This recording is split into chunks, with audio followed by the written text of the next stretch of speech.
Fui uno de los funcionarios presentes en la firma del Tratado START 2, y también tuve la suerte de estar presente en la firma del START 3, aquel que se selló en 2010 entre Rusia y Estados Unidos. Ese fue el último tratado de control de armas nucleares, el que limitó a 1550 cabezas nucleares y 700 sistemas de lanzamiento por bando.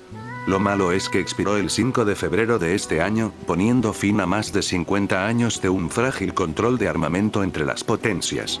Mirando hacia atrás, es fácil ver dónde se rompió el hilo, donde la cuerda se tensó hasta el punto de no retorno. En mi opinión, ese tipo de armamento ni siquiera debería existir. La tecnología nuclear debería utilizarse para la generación de energía limpia y sustentable a largo plazo. Con un poco de avances en ese campo, estoy seguro de que las cosas no habrían terminado como terminaron. Pero la humanidad, en su infinita ceguera, siempre elige el camino más corto hacia su propia destrucción. El 27 de marzo de 2026, a través de un contacto que tenía en lo que llamaré la agencia, me enteré de algo que cambió completamente cómo veíamos el futuro, y no de una forma muy linda. Hablo del peor escenario posible. Mi contacto, Henry, era un hombre de pocas palabras, siempre con una voz tranquila, casi monótona, pero esta vez había algo distinto. Una tensión subyacente, un temblor apenas perceptible que me heló la sangre. Él había estado demasiado cerca del abismo y visto cosas que nadie debería ver en esta vida. En febrero de ese mismo año, un conflicto estalló entre Estados Unidos e Irán. Todo empezó con un bombardeo sorpresa de Estados Unidos sobre varias ciudades iraníes, mientras había en curso diversas negociaciones diplomáticas. Nadie nos pudo preparar para lo que siguió. Ya habían pasado meses desde que el conflicto estalló.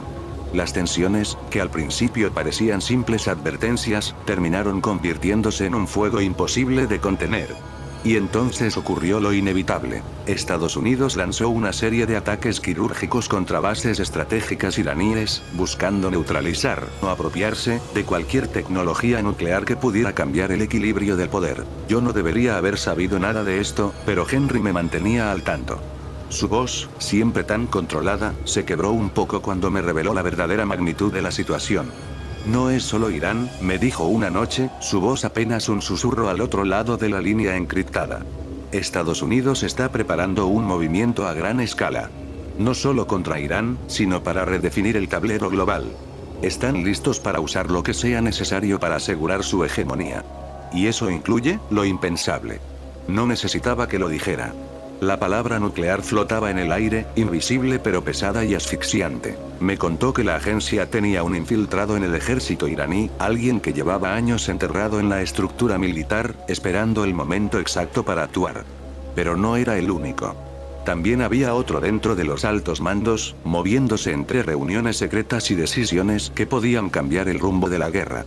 Y lo más inquietante, Henry aseguró que la red de infiltrados no terminaba ahí. Habían logrado introducir agentes en varios grupos extremistas que llevaban tiempo esperando que este conflicto explotara.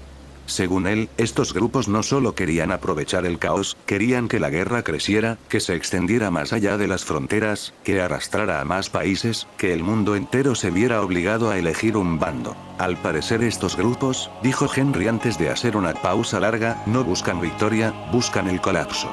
Y en ese momento entendí que lo que estaba ocurriendo no era solo una guerra entre dos naciones. Era algo más grande, más oscuro, algo que llevaba años gestándose en las sombras. Henry me habló de un hombre, Raymond. Un hombre que había pasado casi una década infiltrado en las entrañas de una de las facciones extremistas más radicales, los Hijos del Apocalipsis. Raymond no era un ideólogo, sino un pragmático, un fantasma que se movía entre los fanáticos, absorbiendo sus planes, sus sueños de destrucción. Él había descubierto que la idea de un gran reinicio no era una fantasía reciente, sino una doctrina central, cultivada durante décadas por un pequeño círculo de líderes. No querían un ganador, querían un lienzo en blanco, un mundo purificado por el fuego nuclear para construir su propia versión de la utopía. Habían estado manipulando eventos, financiando conflictos menores, avivando el odio entre las grandes potencias, esperando el momento oportuno para empujar al mundo al borde del abismo. El conflicto entre Estados Unidos e Irán era solo la chispa que habían estado esperando, el catalizador perfecto para su gran obra. Raymond había enviado informes, advertencias, pero la burocracia, la incredulidad, la arrogancia de los que estaban en el poder, habían ignorado sus gritos. Ahora, era demasiado tarde. La máquina ya estaba en movimiento, y no había forma de detenerla. El terror no era solo la guerra, sino la conciencia de que había sido planeada, orquestada, deseada por mentes humanas, o lo que quedaba de ellas. La información de Raymond, aunque tardía, confirmaba mis peores temores. La agencia, por fin, empezó a tomar en serio la amenaza, pero ya era como intentar apagar un incendio forestal con un vaso de agua. La diplomacia se desmoronó. Las conversaciones de paz se convirtieron en acusaciones mutuas. El mundo se dividió en bloques, no por ideologías, sino por el miedo y la paranoia. Fue entonces cuando Rusia entró en escena. No de forma directa, no con una declaración de guerra abierta, sino con un movimiento sutil, casi imperceptible para el ojo inexperto. Empezaron a circular rumores, luego informes confirmados, de un aumento significativo en el apoyo militar y tecnológico a Irán. No era una alianza ideológica, no era por hermandad. Era por beneficio, por la oportunidad de desestabilizar a su viejo adversario, Estados Unidos, y de paso, asegurar una posición dominante en el nuevo orden que se avecinaba. Una especulación, sí, pero una que se sentía tan real como el aire viciado que respirábamos. Los medios de comunicación, antes controlados y manipulados, ahora se desataron en una espiral de desinformación y propaganda. Cada país pintaba al otro como el demonio, el agresor, el que merecía ser aniquilado. La gente, ya asustada y confundida, se aferraba a cualquier narrativa que le diera un sentido a la locura. Las calles se llenaron de protestas, de marchas por la paz que rápidamente se convertían en disturbios, en enfrentamientos violentos entre facciones. El tejido social se desgarraba a una velocidad alarmante. Henry me llamó una última vez. Su voz ya no era tranquila, sino un susurro ronco, cargado de una desesperación que me heló hasta los huesos. Se acabó, dijo. Los códigos de lanzamiento están activados. No hay vuelta atrás. Raymond nos dio la ubicación de los silos, de los búnkeres de los hijos del apocalipsis. Pero es inútil. Esto no es una guerra. Es un suicidio colectivo. Estados Unidos, Rusia, todos están listos. Es el fin, amigo. El fin. Colgó. El silencio que siguió fue el más aterrador que he experimentado en mi vida. Un silencio premonitorio, cargado con el peso de miles de millones de vidas. Miré por la ventana de mi pequeño apartamento. El cielo estaba extrañamente claro, las estrellas brillaban con una intensidad que nunca antes había notado. ¿Sería la última vez que las vería? La ciudad dormía, ajena a la sentencia que se cernía sobre ella. O quizás no dormía, quizás solo esperaba, con el mismo terror silencioso que me consumía. La tensión era una cuerda invisible que se apretaba alrededor del cuello del mundo. Cada minuto que pasaba era una eternidad. La gente se atrincheraba en sus casas, en sus miedos. Las noticias hablaban de evacuaciones masivas en algunas ciudades, de refugios antiaéreos reabiertos después de décadas. Pero sabíamos que era inútil. No había refugio para lo que se avecinaba. No había escape. Solo la espera. La terrible, insoportable espera del fin. La espera terminó con un destello. No fue un sonido, no al principio. Fue una luz. Una luz blanca, cegadora, que lo envolvió todo. Miré por la ventana, hipnotizado, y vi el horizonte incendiarse. No era el sol. Era algo mucho más terrible, mucho más final. Luego vino la onda expansiva. Un rugido que no era de este mundo, que hizo temblar los cimientos de mi edificio, que me arrojó contra la pared como un muñeco de trapo. El cristal de la ventana estalló en 1000 fragmentos, y el aire se llenó de un calor abrasador, de un olor a metal quemado y a carne chamuscada. Cerré los ojos, no para protegerme, sino para no ver el infierno que se desataba afuera. Cuando abrí los ojos de nuevo, el mundo había cambiado.